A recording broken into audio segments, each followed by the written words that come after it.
మీ మోకాల నొప్పులకు ఎటువంటి సర్జరీ లేకుండా ఎపియాన్ పెయిన్ క్లినిక్ అందిస్తున్న అత్యాధునిక చికిత్స. నమస్తే రమ్ గారు. నమస్తే చే. ఒక సాధారణమైన ప్రశ్న మీ ముందు పెడతాను.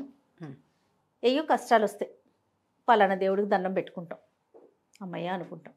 ఒక్కొక్కసారి మనం అనుకున్నది జరగకపోతుంది, దానికి కాస్త టైం కావాలి. నిజం చెప్పాలంటే వెంటనే దేవుడిని మార్చేస్తాం. ఈయనకి కాదు ఆయనకు మొక్కాలనుకుంటాం, అది మొక్కుతాం.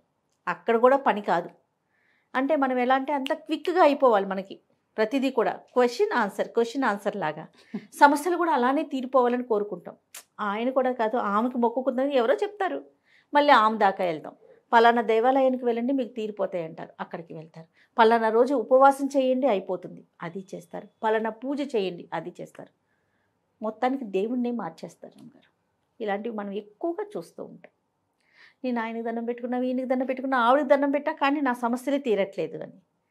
అసలు కష్టం వచ్చినప్పుడు ఎలా గట్టిగా ఉండాలి, దిటువుగా ఉండాలి, ఏం చేయాలి? ఇది సాధారణమైన ప్రశ్న చేయ. నువ్వు అన్నది కరెక్ట్, చాలా సాధారణం.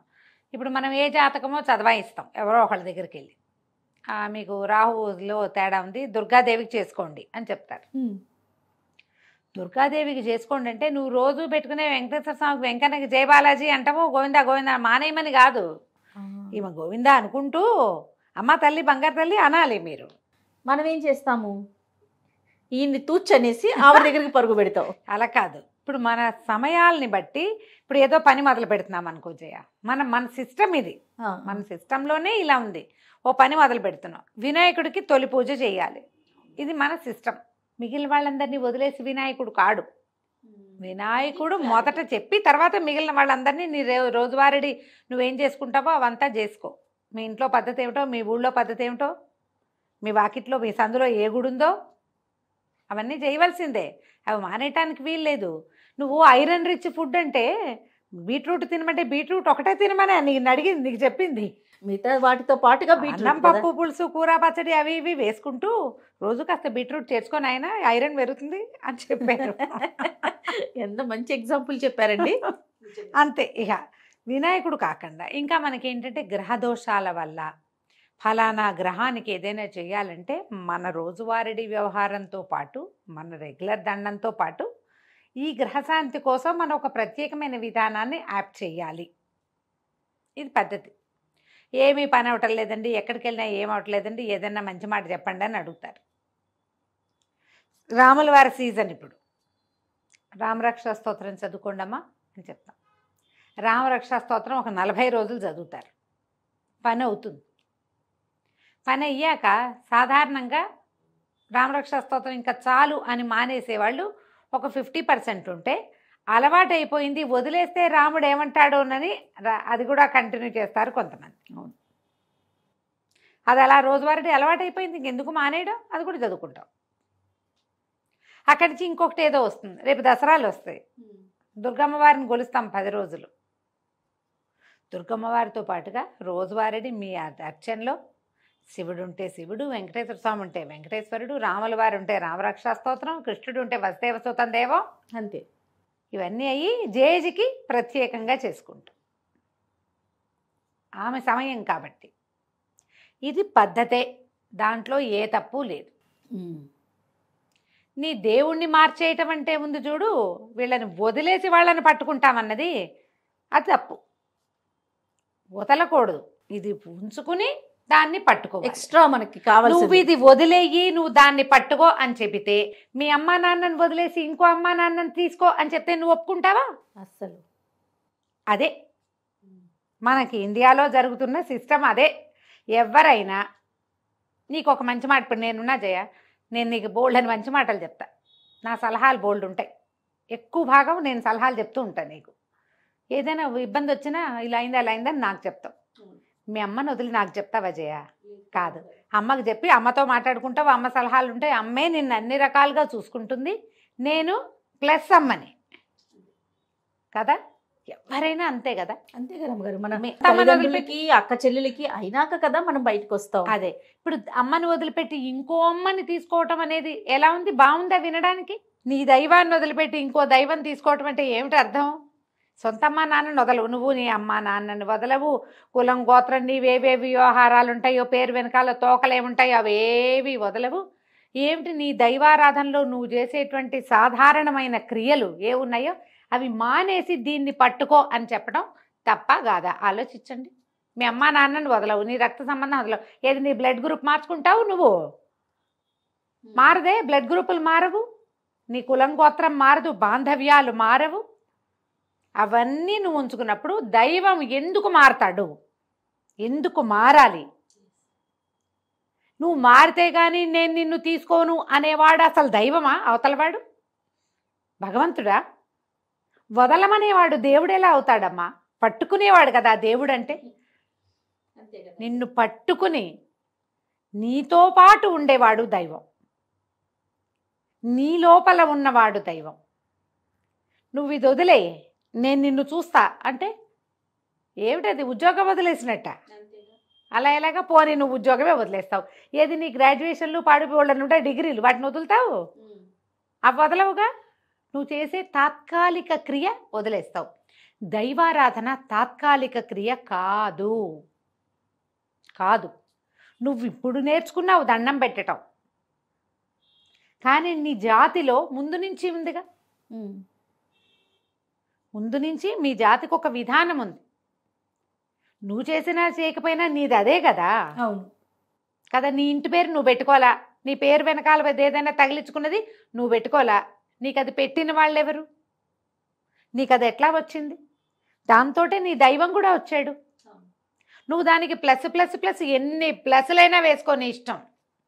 ఇది మైనస్ చేసి ఇంకొకటి ప్లస్ చేయడానికి వీల్లేదు. నీది ఉంచుకుని ఏమైనా వేసుకో, ఎక్కడికైనా వెళ్ళు, ఏ దేవాలయానికే వెళ్ళు. నువ్వు ఇతరులు పూజించేటువంటి లేదా ఇతరులు ప్రార్థించే ప్రార్థనా స్థలాలని కూడా నువ్వు చూడొచ్చు, కానీ నీ సొంత ప్రార్థనని వదిలిపెట్టి మాత్రం కాదు. ఇది వదిలి మా దగ్గరికి రా అని ఎవరైనా పిలిస్తే అది తప్పు. నిన్ను గోతులో దింపుతున్నట్టు అర్థం. నువ్వు రెండిటికి చెడ్డ రేవడి అవుతావు. స్వధర్మ నిధనం రాదు నీకు. నీది చేత కాదు, పైదానికి భయం వేస్తుంది. ఇంకెందుకు? ఏది చేతకపోయినా నీవాడు నిన్ను ఉంచుకుంటాడు, నిన్నేం కాదండు, నీకేం రాదు, నువ్వేం చేయవు. కానీ ఎప్పటికీ స్వధర్మ నిధనం అవసరం కదా రమ్మగారు? ఎప్పటికీ ఎప్పటికీ జీవితాంతం, మన ప్రాణం ఉన్నంత వరకు, చచ్చేదాకా జయ, ఇదే కరెక్ట్ పదం. అంతే. నువ్వు చచ్చేదాకా స్వధర్మ నిధనం చేస్తే చచ్చిన తర్వాత ఆ ధర్మం నీ వెనకాల పడొస్తుంది.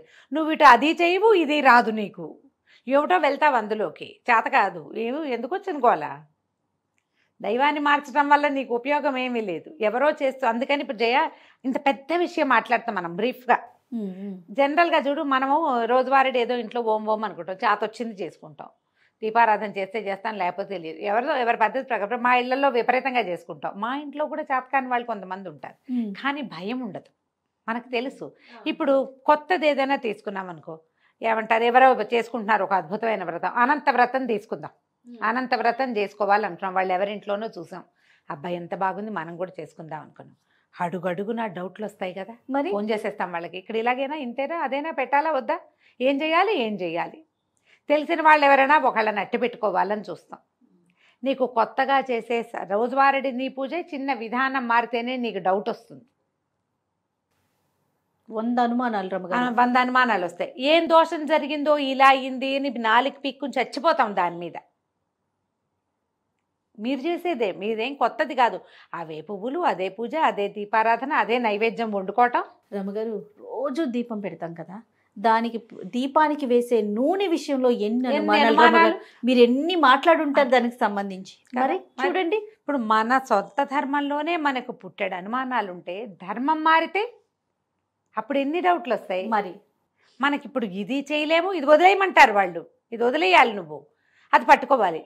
ఇందులోనే నీకు తుది మొదలు ఏదో కొంచెం పర్వాలా ఒక మాదిరిగా, అది అసలు తెలియదు కదా. ఎగదీస్తే అది, దిగదీస్తే ఇది. నీ దైవాన్ని వదిలిపెట్టి ఇతర దైవాలకి పరిగెత్తద్దు. నీ దైవారాధన ఉంచుకుంటూ నువ్వు ఇంకేదైనా పూజ చేసుకోవచ్చు, ఏదైనా స్తోత్రం చేసుకోవచ్చు, ఏదైనా సమదర్ ప్లేస్కి వెళ్ళి రావచ్చు. కర్ణాటక వాళ్ళ గుళ్ళు ఉన్నాయి జయ, బోల్డ్ అని కర్ణాటకలో దేవాలయాలు. మనం వెళ్తాలా? వెళ్ళట్లేదు రమ్మగారు. వెళ్తాం. తమిళనాడులో లేవా? ఉన్నాయి. కేరళలో ఒక ముఖార్థమే కాదు, వాళ్ళు ఏమిటో చెప్తారు. మన ఆలయాలకి రావట్లా, వాళ్ళు రావట్లేదా మన అదే. దగ్గరికి? ఇప్పుడు మన ఆరాధనతో పాటుగా ఇది కూడా మనం చేస్తున్నాం. మానేసి చేద్దామన్న ఆలోచన మాత్రం చేయకండి, అది పొరపాటు. నేను చెప్పా కదా, మీరు రెండిటికి చెడతారు. ఆ రెండిటికి చెడ్డ రేవడిగా అవ్వద్దు. అంతే. మన ధర్మాన్ని మనం నిలబెట్టుకునే ప్రయత్నం చేద్దాం. దీంట్లో భాగం మనం ఎన్నైనా చేసుకోవచ్చు. పూజ పెద్దగా ఏం రాదు, ఏదో ఓం అంటాం వచ్చు, దీపారాధన చేయటం వచ్చు, చేసుకో. దీపారాధన రాదు నీకు, అలవాటు లేదు, మా ఇంట్లో అలవాటు లేదు, ఏం పర్వాలేదు, ఒక అగరబత్తి వెలిగించు, దాన్ని పెద్ద కష్టం కాదుగా. దానికి ఎన్ని ఒత్తులు వేయాలి, ముందుకు వేయాలా, దేవుడికి పెట్టాలా, దీపం నాకు పెట్టాలా, ఈ గోల లేదు కదా. ధూపం గాలి ఎటుంటే అటు వెళ్తుంది, అంతే కదా. ఇలా ఆలోచించండి. పెద్దవి ఏదో చేసేస్తే కానీ కష్టాలు తీరవు అని అనుకోవద్దమ్మా, అది పొరపాటు.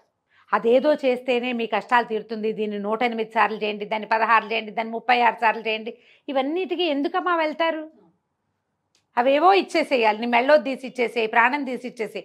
ఏ భగవంతుడు ఏ దైవము అలా అడగడు. భగవంతుడికి కావాల్సింది నీ ఆస్థ, నీ శ్రద్ధ, నీ వినయం, సహాయం చేసే నీ గుణం, నీ తోటి మానవుడిని మనిషిగా గుర్తించే నీ లక్షణం కావాలి దేవుడికి. ఇవి లేకపోతే నువ్వు ప్రార్థన చెయ్యి, పరిగెత్తు, ఏమీ ప్రయోజనం లేదు. వాటి వల్ల ఏం జరగదు.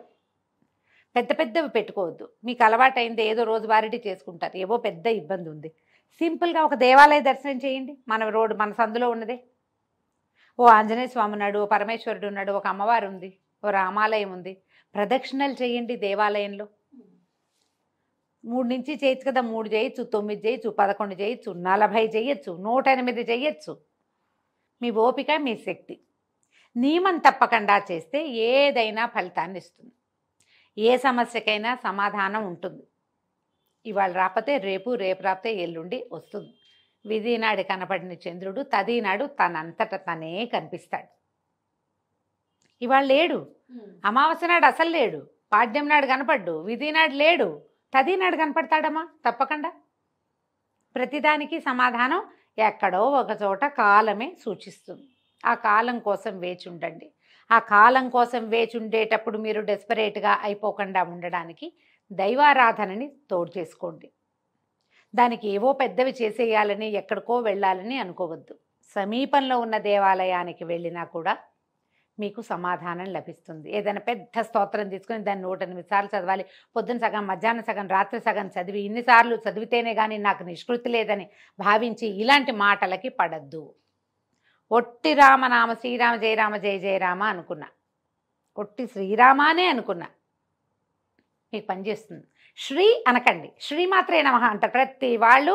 ఇప్పుడు శ్రీమాత్రే, శ్రీ ఏమిటి మీ తలకాయ? అసలు శ్రీ అనేది ఒకటి ఉందా అక్షరం? అందరూనమ్మా. అమ్మో ఇన్ఫ్లుయెన్సర్లను కూడా నేను కొన్ని ఇవి ఇన్స్టాలో చూసిన శ్రీమాత్రే, శ్రీ ఏమిటమ్మా? శ్రీ అంటే వాళ్ళు ఇంగ్లీష్ లో ఇంగ్లీష్ ఏడుస్తున్నావా? మనం తెలుగు కాదా? తెలుగు కాదా? ఇంత పరుషంగా అనకూడదేమో. తెలుగు శ్రీమాత్రే నమః అనమా అమ్మ? శ్రీకారానికి కూడా శ్రీ పెట్టాలా చెప్పండి? అవును రమ్మగారు. ఈ శ్రీ మానేయండి అమ్మా, శ్రీరామ అనుకోండి. శ్రీ శివుడిని కూడా శివుడు అంటారు. శివుడు కాదమ్మా ఆయన, శివుడు కూడా కాదు, సి కాదు, షీ కాదు, సి. మెలికిసా కదా, మెలికసా కదా. ఆ మెలికసా అని శాగా పలకండి. మీరు శ్రీమాత్రే నమః అంటే మీ శ్రీమాత మీ దగ్గరికి రాదమ్మా, అర్థం చేసుకోండి. ఎందుకంటే శ్రీమాత అనే ఆవిడ లేదు, అసలు ఉన్నది శ్రీమాతే, శ్రీ. ఆ శ్రీకారాన్ని సరిగ్గా పలకండి, పొట్టిగా చెప్పుకోండి. ఎక్కువ సార్లు చేయండి అమ్మా. సాధ్యమైనంత మౌనాన్ని పాటించండి, భగవద్ ధ్యానం చేసుకోండి, భగవంతుణ్ణి వేడుకునే విధానాన్ని అవలంబించండి, కానీ మార్చే విధానానికి మాత్రం వెళ్ళొద్దు. ఓకే, మీరు మార్చిన స్వధర్మాన్ని విడిచి మాత్రం కాదు, అర్థం చేసుకోండి. చాలా బాగా. నమస్తే రమ్మగారు. నమస్తే చే